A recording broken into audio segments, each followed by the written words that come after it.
Welcome. तो चलो आज का क्लास स्टार्ट करते हैं। एंड आज का जो हमारा क्लास है ये change in profit sharing ratio का लास्ट क्लास है, ठीक है।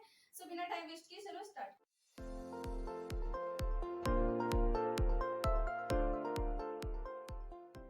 ऑलराइट, तो देखो कि जब पीएसआर होता है यानी जब कभी भी किसी भी फर्म में रिकंस्टिट्यूशन होता है तो उस टाइम पे उसके सारे एसेट्स एंड लायबिलिटीज में बदलाव आ जाते हैं, ठीक है, जिसे हम रिवैल्यूएशन में रिकॉर्ड करते हैं।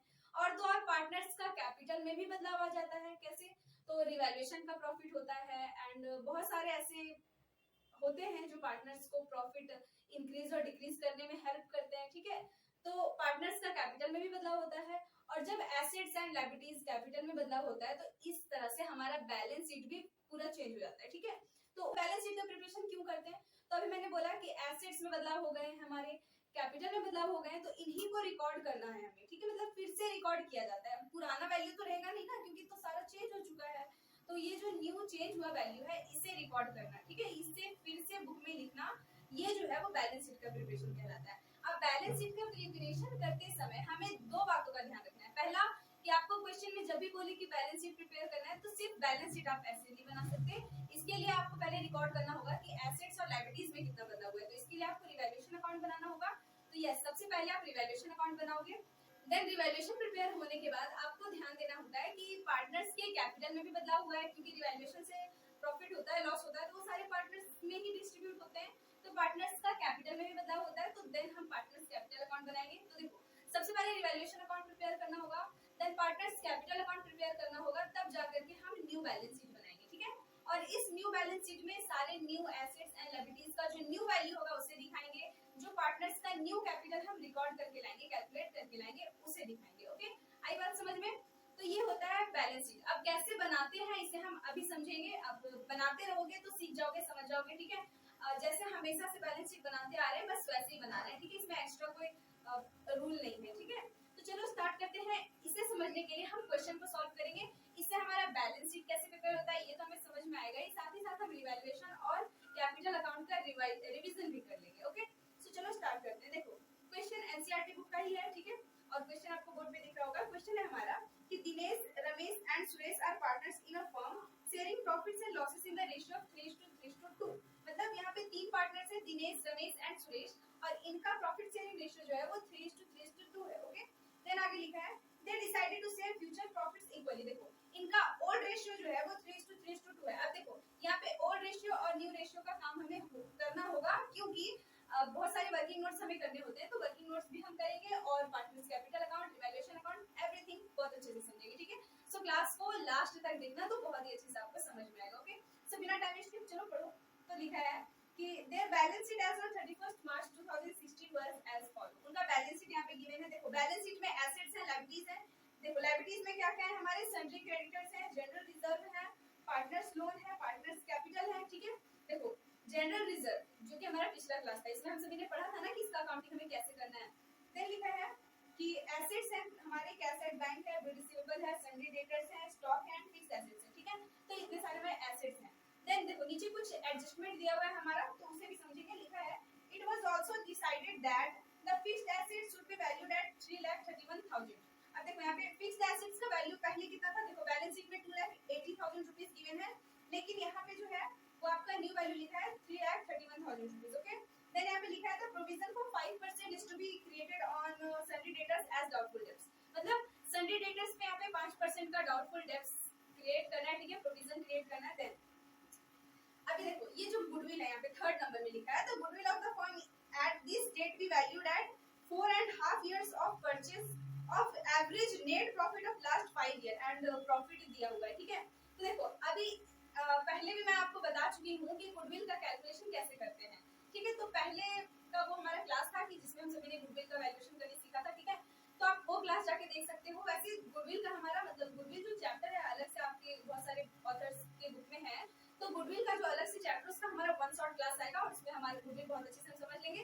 वैसे ही गुडविल मैं पहले भी बता चुकी हूँ आपको। गुडविल जो है यहाँ पे एवरेज प्रॉफिट मेथड से कैलकुलेट करना है, आपको ऑलरेडी यहाँ पे गुडविल दिया हुआ नहीं है, इसीलिए मैंने इस क्वेश्चन को चूज किया, क्योंकि इसमें गुडविल भी था एंड इसमें एक्यूमुलेटेड रिजर्व भी है हमारे, ठीक है, मतलब पहले का रिजर्व है। पार्टनर्स कैपिटल अकाउंट भी प्रिपेयर करेंगे हम, रिवैल्यूएशन अकाउंट भी प्रिपेयर करेंगे इसमें। और देखो क्या लिखा है, जर्नल एंट्रीज भी हमें प्रिपेयर रिकॉर्ड करना है और गुडविल के लिए, ठीक है, इसलिए मैंने इस क्वेश्चन को बी reduced at 1,12,000 रुपीज। अब स्टॉक जो है वो 1,12,000 रुपए कम हो गए, ठीक है। तो स्टॉक कम हो गए, पहले देखो कितने थे, पहले स्टॉक 1,20,000 था और अब जो है वो 1,12,000 हो गया, तो 8,000 रुपीज कम हो गए ना, तो इसे भी रिकॉर्ड करेंगे। उसके बाद लिखा है the goodwill was not appear in the books, यहाँ पे लिखा है कि गुडविल जो है वो बुक में अपीयर नहीं हुआ है। वैसे कुछ नहीं लिखता तो हम यही मानते हैं कि गुडविल बुक में अपीयर नहीं है। अगर बुक्स में अपीयर लिखा होता तो हम गुडविल को डिस्ट्रीब्यूट कर देते सारे पार्टनर्स में ओल्ड रेशियो में, बट यहाँ पे लिख दिया है कि आपका गुडविल जो है वो बुक में अपीयर नहीं है। इसका मतलब है इसमें गुडविल जो है ना वो हमें एडजस्ट करना होगा। एडजस्ट कैसे करेंगे, तो गेनिंग एंड सैक्रिफाइस में भी एडजस्टमेंट होता है। ओके, आई बात समझ में, इस मैंने पिछले क्लास में भी आपको बताया था। देन यहाँ पे लिखा है pass the necessary journal entries and prepare revised balance sheet. अब देखो क्वेश्चन में कहीं लिखा है कि आपको रिवैल्यूएशन बनाना है, कहीं लिखा है कि पार्टनर्स कैपिटल अकाउंट बनाना है, नहीं ना।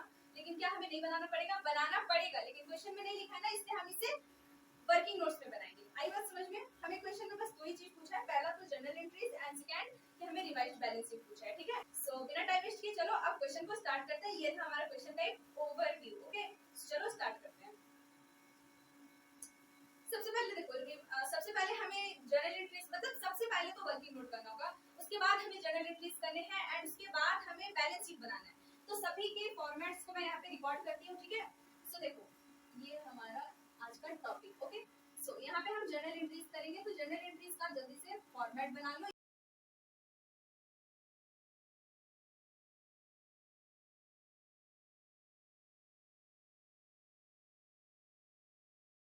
तो ये है हमारा जनरल एंट्रीज का फॉर्मेट, ठीक है। अब देखो ये हमें तो पता है, ये हमारा डेट का कॉलम होता है, देन अगेन ये हमारा पर्टिकुलर्स का कॉलम होता है, एलएम अमाउंट एंड अमाउंट, ठीक है। इधर हम डेबिट वाले अमाउंट को लिखते हैं, इधर हम क्रेडिट वाले अमाउंट को लिखते हैं, ठीक है। तो इधर हम जनरल एंट्रीज करेंगे एंड अगेन अब हमें क्या करना है, तो देखो जनरल एंट्रीज हो गया हमारा। अब दूसरा जो हमें बोला गया है रिकॉर्ड करने को वो क्या है कि हमें यहाँ पे बैलेंस शीट भी बनाना है। तो रिवाइज्ड बैलेंस शीट हम इधर बनाएंगे। ओके, देखो हमें पता है कि ये बैलेंस शीट जो है ना वो कोई अकाउंट नहीं होता है, तो बैलेंस शीट में कभी भी डेबिट एंड क्रेडिट मत रिकॉर्ड करना, ठीक है। बैलेंस शीट में एसेट्स एंड लायबिलिटीज होते हैं, बैलेंस शीट हमारा अकाउंट नहीं है, इसलिए इसमें डेबिट क्रेडिट नहीं होगा, बल्कि बैलेंस शीट हमारा एक स्टेटमेंट है। स्टेटमेंट कभी भी डेबिट क्रेडिट शो नहीं करता। ओके, देखो ये हमारा जो लेफ्ट साइड होता है, ठीक है, हमारे जो लेफ्ट साइड में होता है ना वो हमारा लायबिलिटीज होता है, ठीक है। मतलब जिधर हम डेबिट डेबिट लिखते हो उधर हम लायबिलिटीज दिखाते हैं एंड ये हमारा एसेट्स होता है, ठीक है। ये तो हम क्लास 11 से ही बनाते आ रहे हैं ना बैलेंस शीट, तो हमें बैलेंस शीट में कोई प्रॉब्लम नहीं होना चाहिए। तो इतना हमारा जो है वो इस क्वेश्चन का सॉल्यूशन होगा। तो अब हम इसका वर्किंग नोट करेंगे, तो वर्किंग नोट हम इधर कर सकते हैं, ठीक है। देखो वर्किंग नोट में हमें क्या करना होगा, तो सबसे पहले तो आपको रिवैल्यूएशन अकाउंट प्रिपेयर करना होगा एंड देन आपको पार्टनर्स कैपिटल अकाउंट प्रिपेयर करने होंगे, और यहाँ पे तो गुडविल का भी वैल्यूएशन दिया हुआ है, ठीक है। तो गुडविल का भी वैल्यूएशन करना होगा। तो जल्दी से पहले हम रिवैल्यूएशन अकाउंट प्रिपेयर करते हैं। ओके, सो रिवैल्यूएशन अकाउंट मैं इधर प्रिपेयर करती हूँ, इधर हमारे वर्किंग नोट्स होने वाले हैं, ठीक है। पहला वर्किंग नोट है रिवैल्यूएशन अकाउंट बनाना, ठीक है। ओके, जल्दी से बनाती हूँ।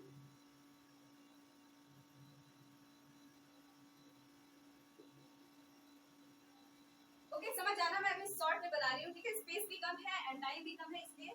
तो देखो सबसे पहले क्या लिखा है, तो fixed assets should be valued eight 3,31,000 rupees. यहाँ पे फिक्स एसेट्स जो है वो 3,31,000 रुपीज होंगे।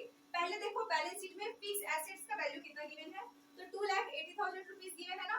तो यस 2,80,000 रुपीज जो फिक्स एसेट्स हैं, एसेट्स और एसेट्स का वैल्यू बढ़ गया है, तो इसे हम डेबिट में तो रिकॉर्ड करेंगे नहीं, क्योंकि एसेट्स का वैल्यू बढ़ गया है, जब इंक्रीज हुआ है तो इसे हमें क्रेडिट में रिकॉर्ड करना होता है। तो बाय फिक्स एसेट्स, मैं फिक्स एसेट्स को शॉर्ट में एफए लिख रही हूँ। ओके, आई बात समझ में। देखो पहले कितना था, 2,80,000 रुपीज, पहले 2,80,000 रुपीज था एंड अब 3,31,000 रुपीज हो गया, तो इंक्रीज हुआ है ना, इंक्रीज हुआ है ना अमाउंट। अब कितना इंक्रीज हुआ उसे रिकॉर्ड कर लो।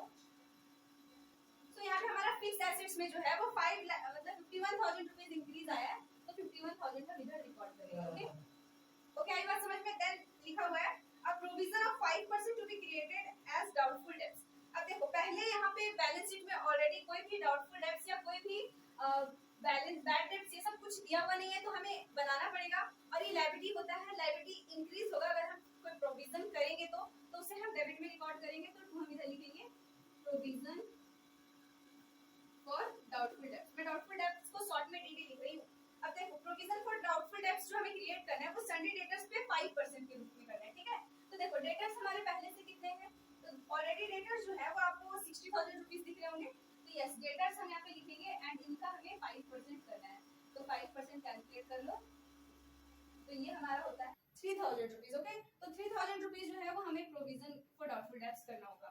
चलो यहाँ तक तो समझ में आता है ना, अब कोई प्रॉब्लम अब नहीं है। अब देखो क्या लिखा है कि गुडविल है, ठीक है, तो गुडविल को अभी साइड में रखते हैं, गुडविल हमारा रिवैल्यूएशन अकाउंट में नहीं आता है, वो तो हमारा पार्टनर्स कैपिटल अकाउंट में जाता है, तो रिवैल्यूएशन बनाने के बाद हम गुडविल का वैल्यूएशन करेंगे। ओके, देन यहाँ पे लिखा है the value of stock reduced at 1,12,000 rupees. देखो पहले बैलेंस शीट में जो है वो स्टॉक की वैल्यू कितनी दी हुई है, तो देखो बैलेंस शीट में जो है ना वो स्टॉक का कीमत यहाँ पे आपको 1,20,000 रुपीज गिवन है, लेकिन अब 1,12,000 रुपीज हो गया, तो 8,000 रुपीज यहाँ पे कम हो गए हैं। तो 8,000 जो हमारे कम हो गए ये हमारा डिक्रीज हुआ है एसेट्स में, और जब एसेट्स में डिक्रीज होता है तो ये हमारा लॉस है या एक्सपेंस है, तो इसे हम डेबिट में रिकॉर्ड करते हैं। ओके, सो हम इसे डेबिट में रिकॉर्ड करेंगे टू स्टॉक के लिए, ठीक है, एंड स्टॉक अकाउंट लिख दो।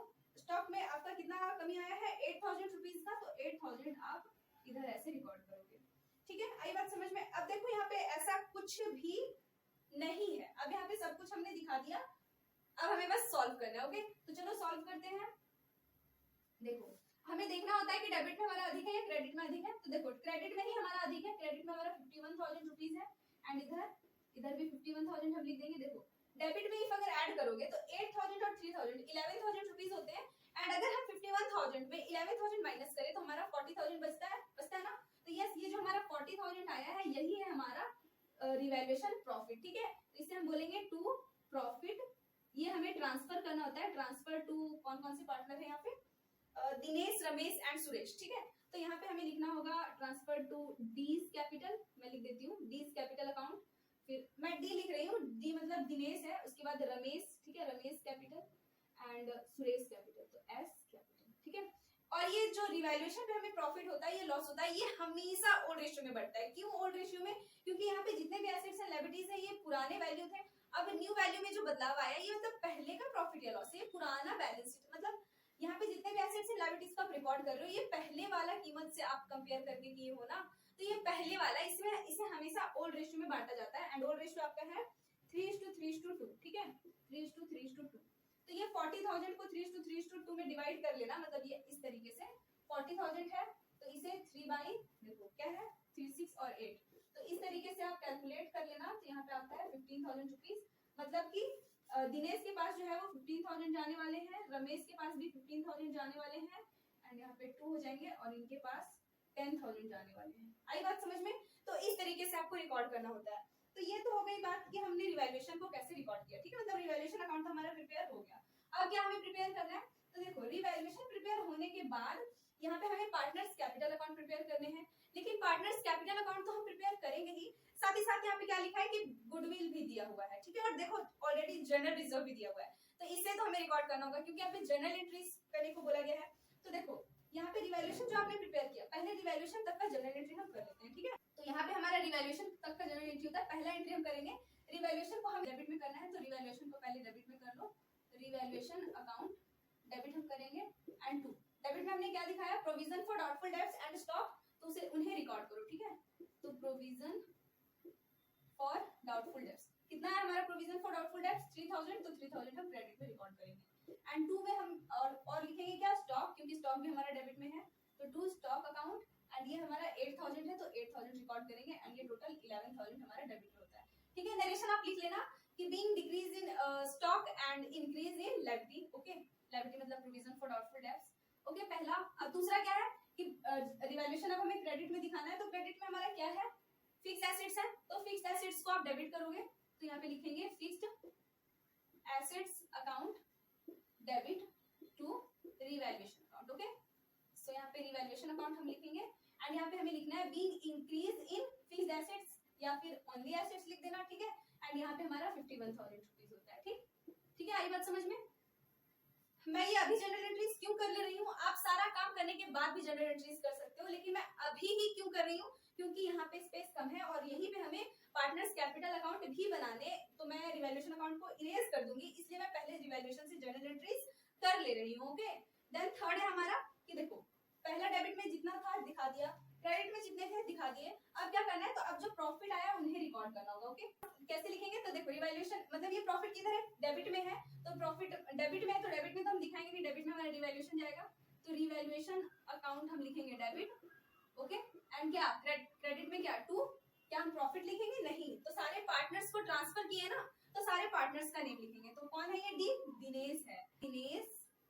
अगर एपोस्ट्रोफी एस लगाओगे तो फिर कैपिटल अकाउंट लिखना, या फिर सिर्फ दिनेश भी लिख सकते हो, तो मैं अभी भी दिनेश कैपिटल अकाउंट लिख देती हूँ। एंड टू रमेश है, तो to Ramesh capital account, to Suresh capital account, okay. Dinesh के पास 15,000 रुपीज गए हैं, ठीक है, रिवैल्यूएशन से, रमेश के पास भी 15,000 गए हैं, एंड सुरेश के पास में 10,000 रुपीज है, ओके। तो यहाँ पे हमारा 14,000 रुपीज जो है वो रिवैल्यूएशन में आ जाता है, ओके, आई बात समझ में। तो ये है हमारा रिवैल्यूएशन अकाउंट, ठीक है। अब देखो रिवैल्यूएशन का काम तो हो गया ना, अब हमें यहाँ पे पार्टनर्स कैपिटल अकाउंट बनाना है एंड गुडविल का भी कैलकुलेशन करना है। और देखो पहले से आपको जो है वो बैलेंस शीट में जनरल रिजर्व दिख रहा होगा, ठीक है, तो ये जनरल रिजर्व भी हमें डिस्ट्रीब्यूट करना होगा पार्टनर्स में। एंड ये जनरल रिजर्व में कुछ ऐसा लिखा नहीं कि पार्टनर्स जो है वो अकाउंट क्लोज नहीं करना चाहते, ऐसा कुछ नहीं लिखा, तो इसका मतलब ये है कि जब कुछ नहीं लिखा मतलब कि पार्टनर्स अकाउंट्स क्लोज करना चाहते हैं, ठीक है, इसको आपको सीधा ओल्ड रेशियो में डिस्ट्रीब्यूट कर देना है। तो जनरल रिजर्व को पहले मैं इसका जनरल एंट्री कर देती हूँ, ओके। तो यहाँ पे फोर्थ में हम लिखेंगे general reserve account debit, okay, and इसे हम सारे पार्टनर्स में डिस्ट्रीब्यूट कर देंगे। तो यहाँ पे हो जाएगा हमारा Dinesh capital account to Ramesh capital account, okay, and to Suresh capital account, okay. देखो जनरल रिजर्व कितने का है, 80,000 रुपीज के, एंड ये 80,000 को जो है वो हमें डिस्ट्रीब्यूट करना होगा किसमें, ओल्ड रेशियो में, क्योंकि यहाँ पे कुछ लिखा नहीं है कि अकाउंट क्लोज हो रहा है या नहीं हो रहा है। अगर लिखा होता कि अकाउंट क्लोज नहीं हो रहा है तो फिर तो हमें यहाँ पे gaining and sacrificing ratio calculate करना होता, ओके, तो ऐसा कुछ लिखा नहीं है। तो ये 80,000 रुपीज को आपको डिस्ट्रीब्यूट करने होंगे 3:3:2 के रेशियो में, तो डिस्ट्रीब्यूट कर देना। यहाँ पे दिनेश के पास में 30,000 रुपीज जाएंगे, रमेश के पास में भी 30,000 रुपीज जाएंगे, एंड सुरेश के पास में 20,000 रुपीज जाएंगे, ओके, आई बात समझ में। एंड नरेशन क्या लिखेंगे, तो नरेशन लिख देना है हमें being general reserve transfer to partners capital account in their old ratio, okay, आई बात समझ में। चलो ठीक है, जनरल रिजर्व का काम हो गया। अब मैं रिवैल्यूएशन को इरेज करती हूँ, यहाँ पे गुडविल का कैलकुलेशन करेंगे एंड देन हमें पार्टनर्स कैपिटल अकाउंट भी बनाने हैं, ठीक है। ध्यान रखना ये कि रिवैल्यूएशन अकाउंट जो है वो आपको बनाना है, ठीक है, सॉल्व करते जाओ या स्क्रीनशॉट लेते जाना है, ठीक है। अब मैं इसे क्लीन करती हूँ। देखो पहला वर्किंग नोट जो है वो हमारा क्लीन हो चुका है। दूसरा वर्किंग नोट हमारा है गुडविल का वैल्यूएशन, ठीक है, वैल्यूएशन ऑफ गुडविल। अब गुडविल का वैल्यूएशन जो है वो यहाँ पे हमें देखो क्वेश्चन में लिखा है कि पार्टनर्स जो है वो इस गुडविल को बुक्स में अपीयर नहीं करना चाहते, मतलब ये कोई पुराना गुडविल नहीं है, ये गुडविल जो है मतलब ये गुडविल है लेकिन इसे पार्टनर्स जो है ना वो डिस्ट्रीब्यूट करके खत्म नहीं करना चाहते, क्योंकि यहाँ पे लिख दिया है कि पार्टनर्स जो है वो इसे बुक में अपीयर नहीं करना चाहते, इसलिए इसे हमें एडजस्ट करना होगा। क्या करना होगा, एडजस्ट। और एडजस्ट करने के लिए हमें सैक्रिफाइसिंग एंड गेनिंग शेयर चाहिए। तो यहाँ पे आपको सबसे पहले sacrificing and gaining share partners के कैलकुलेट करने होंगे। तो यहाँ पे दिनेश का कैलकुलेट किया जाएगा, देन रमेश का एंड देन सुरेश का, ठीक है। तो देखो इनका ओल्ड शेयर कितना है, तो इनका ओल्ड शेयर क्या है 3:3:2 है। तो रमेश दिनेश के पास में 3/8 शेयर है, रमेश के पास में भी 3/8 शेयर है, और सुरेश के पास में 2/8 शेयर है, ठीक है, ये 2 लिखा हुआ है, ओके, आई बात समझ में। अब इनका न्यू शेयर है, तो न्यू शेयर इनका इक्वल दिया हुआ है, क्या दिया हुआ है, इनका न्यू शेयर जो है वो इक्वल डिस्ट्रीब्यूट होंगे, तो इक्वल होंगे, इसका मतलब है कि 1/3 माइनस 1/3 एंड 1/3, आई बात समझ में। अब जल्दी से इसमें कैलकुलेट कर लो, यहाँ पे 24 होता है, तो यहाँ पे 9 माइनस मतलब पहले 9 शेयर मिल रहे थे, अब 8, तो यहाँ पे हमारा 1/24 होता है। तो देखो यहाँ पे ओल्ड माइनस न्यू हमने किया, मतलब पहले ज्यादा मिल रहा था अब कम मिल रहा है, तो ये सैक्रिफाइस कर रहे हैं, तो ये हमारा सैक्रिफाइस हो जाएंगे। देन रमेश का तो यहाँ पे अगेन 24, यहाँ पे 9 माइनस 8, ये भी हमारे 1/24 शेयर सैक्रिफाइस कर रहे हैं, एंड इनके पास हमारा आता है 6 माइनस 8, एंड ये माइनस 2/24, मतलब ये गेन कर रहे हैं, ठीक है, 2/24 ये गेन कर रहे हैं। चलो यहाँ तक तो समझ में आता है। अब देखो गुडविल का वैल्यूएशन है ना, तो गुडविल यहाँ पे क्या लिखा है कि एवरेज प्रॉफिट मेथड से आपको कैलकुलेट करना है। तो सबसे पहले एवरेज प्रॉफिट कैलकुलेट करना होगा। तो एवरेज प्रॉफिट देखो 5 साल का आपको प्रॉफिट प्रोवाइडेड है यहाँ पे क्वेश्चन में, तो ये जो 5 साल का प्रॉफिट है ये कौन कौन सा प्रॉफिट है, तो यहाँ पे लिखा है 14,000 रुपीज, तो 14,000 लिखेंगे, मैं के लिख रही हूँ 1000 को, ओके, 14,000 रुपीज, देन 17 के लिख देती हूँ क्योंकि यहाँ पे स्पेस कम है, देन यहाँ पे 20,000 है तो यहाँ पे 20 के लिख देती हूँ, प्लस 22,000 है तो 22 के लिख देती हूँ, प्लस 27 के। ओके, आई बात समझ में? अब यहाँ पे कितना साल का प्रॉफिट है, तो 1 2 3 4 5 इयर्स का प्रॉफिट है, 5 लिख दूंगी। अब इन्हें ऐड करो, इन्हें ऐड करोगे तो आपका 1 लाख रुपीस आता है, तो 1 लाख हम यहाँ पे लिख देंगे एंड बाई 5। अब इसे डिवाइड करेंगे हम तो 20,000 रुपीस आते हैं, मतलब एवरेज प्रॉफिट आपका 20,000 रुपीस आया है। अब गुडविल इससे कैसे कैलकुलेट होता है, तो गुडविल आपका कैलकुलेट होता है average profit into number of years purchased. ठीक है, इनमें नंबर ऑफ ईयर परचेज जो है वो हम माइनस कर देते हैं, ठीक है, मतलब मल्टीप्लाई कर देते हैं। ये हम गुडविल का कैलकुलेशन की क्लास में भी हमने समझा था, तो वो भी देख लेना इसे बनाने से पहले, तो आपको बेटर समझ में आएगा। तो आपका एवरेज प्रॉफिट 20,000 रुपीस है। अब देखो नंबर ऑफ ईयर्स परचेज कितना गिवन है, तो पॉइंट नंबर 3 में आपका लिखा हुआ है कि नंबर ऑफ ईयर परचेज जो है वो 4.5 साल है, मतलब 4 इयर्स एंड 6 मंथ्स। तो आपको यहाँ पे क्या लिखना है, तो 4 1/2 है। आई बात समझ में? कैलकुलेट कर लेंगे हम, तो यहाँ पे हमारा हो जाता है 20,000 रुपीज एंड 9/2 एंड यहाँ पे आप 10,000 कर दो, तो ये हमारा होता है 90,000 रुपीज। मतलब कि गुडविल कितना कैलकुलेट किया गया, 90,000 रुपीज। ठीक है, यहाँ पे हमने कैलकुलेट किया 90,000 आया।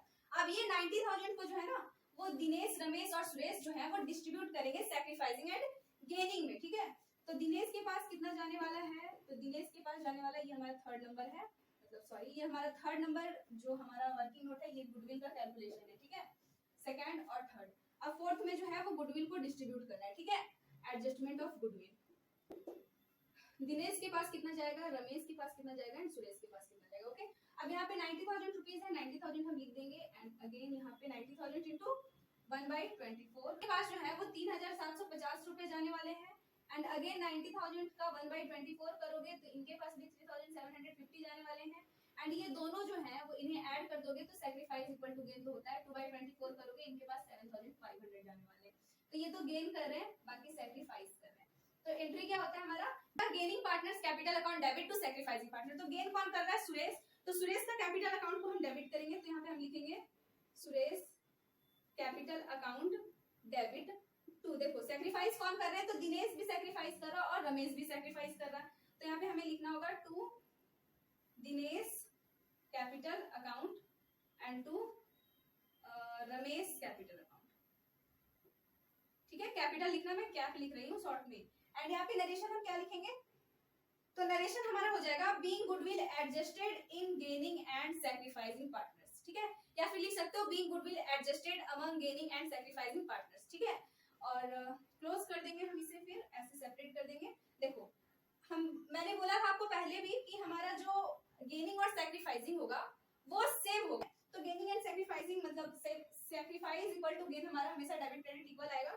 तो देखो दिनेश कितना सैक्रिफाइस कर रहा है, 3,750, रमेश भी 3,750 सैक्रिफाइस कर रहे हैं और सुरेश का गेन है 7,500 रुपीस। ठीक है, आई बात समझ में? तो इतना जनरल एंट्री हमारा हो गया।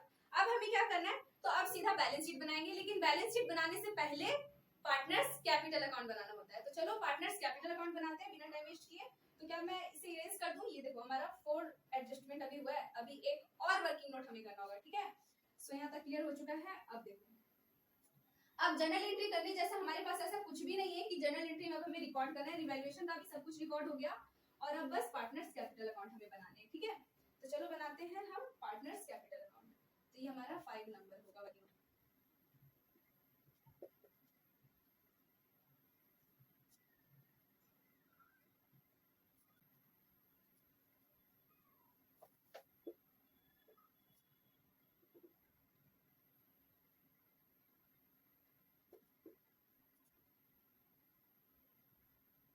ठीक है, तो ये हमारा पार्टनर्स कैपिटल अकाउंट का फॉर्मेट है। अब देखो सबसे पहले हमें क्या करना होता है, तो सबसे पहले आपके पास यहाँ पे है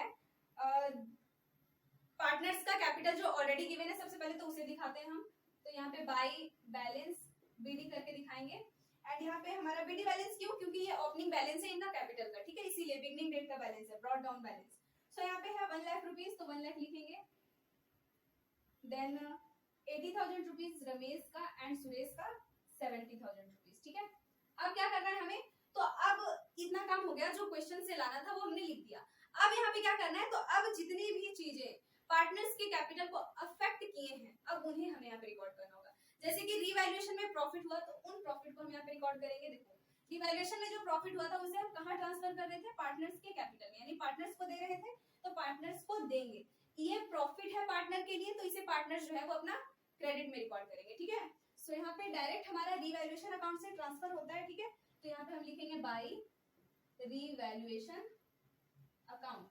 देखो दिनेश को कितना प्रॉफिट जा रहा है 15,000 रुपीज, रमेश को भी 15,000 जा रहे हैं एंड सुरेश को 10,000 रुपीज जा रहे हैं, तो उसे यहाँ पे लिखोगे। ठीक है, तो यहाँ पे हमारा 15,000 रुपीज जाता है, अगेन 15,000 रुपीज एंड यहाँ 10,000 रुपीज।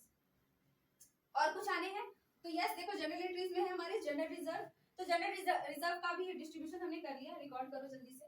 तो by general reserve account and यहाँ पे हमारा जनरल रिजर्व जाता है 30,000 rupees and 30,000 rupees and 20,000 rupees. Okay, so अब यहाँ पे हमें क्या देखना है, तो जनरल रिजर्व तक हो गया। अब देखो हमारा ये जो एंट्री है 5 नंबर वाला एंट्री, इसका पोस्टिंग अब हमें करना है। ठीक है, इसे अब हमें पार्टनर्स के कैपिटल अकाउंट में लिखना है। तो सबसे पहले डेबिट में हम क्या लिखेंगे, तो डेबिट में क्या लिखा है सुरेश कैपिटल अकाउंट, तो सुरेश कैपिटल अकाउंट हम क्या डेबिट में लिखेंगे, तो नहीं, डेबिट वाले को क्लोज करो, क्या बचा दिनेश कैपिटल और 2 रमेश कैपिटल। देखो डेबिट में 2 दिनेश कैपिटल 2 रमेश कैपिटल बचा ना, तो हम डेबिट में 2 दिनेश कैपिटल लिखेंगे, 2 दिनेश एंड 2 रमेश। ओके, लेकिन यहाँ पे हमने किसे क्लोज किया, सुरेश को। ठीक है, तो सुरेश जो है वो अपना अमाउंट जो है वो 7,500 में से 3,500 दिनेश को दे रहे हैं एंड 3,500 जो है वो सुरेश को रमेश को दे रहे हैं। ठीक है, तो यहाँ पे कौन दे रहा है, सुरेश दे रहा है इन दोनों को। ठीक है, तो ये इन दोनों के अमाउंट में मत लिख देना, ये अपने आप तो नहीं लेंगे, ये सुरेश से ले रहे हैं, तो सुरेश वाले में हम 3,750 लिखेंगे एंड अगेन 3,750 लिखेंगे। आई बात समझ में? देखो कैसे हुआ, अगेन सुरेश कैपिटल को क्लोज करो एंड 2 दिनेश और 2 रमेश जो हमारा क्रेडिट में लिखा हुआ है उसे हम इधर लिखेंगे एंड ये जो अमाउंट है वो सुरेश से ले रहे हैं तो सुरेश वाले कॉलम में लिखेंगे। ठीक है, जिसे आपने क्लोज किया था उसके सामने आपको ऐसा लिखना है।